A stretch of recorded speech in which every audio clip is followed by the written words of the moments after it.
底歌迷團。試下用我哋3個對五月天認知嘅程度，可以拉到真正嘅歌迷上嚟咧。而家個場面係咁樣嘅。我識五月天，但係佢哋唔識我啦。其實我都識2首嘅。唱咩歌就轉頭你會知㗎啦。講完。哇！嚟啦！每逢喺演唱會嘅就會見到呢個人類大遷徙㗎啦，唔好追住爆爆，追住抽咁樣。呢班走啊嘛，好似亦都差唔多。可以試下啦，大家。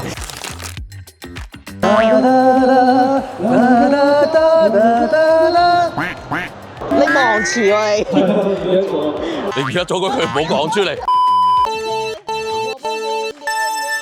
我不信就像走廊萬歲，永遠沉睡到的今天。哦哎，哦哎。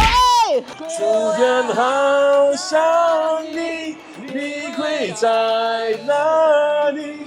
我的快樂。呢個係飲醉酒失戀版。係啱啱聽完五月天咪好好聽啦。有冇人係因為真係啱啱聽完呢個8月天上嚟㗎？好彩有嘅。我哋就係咧香港嘅 Underground 嘅棟篤笑團隊嚟嘅。今日個任務咧就係咧，我哋喺呢度做一個臥底歌迷團，睇下我哋會唔會可以呃到幾多個歌迷上嚟啦。其實呢度臥虎藏龍有好多好嘅嘢飲啦，可以 chill 下咁樣。希望你哋好 enjoy 咧。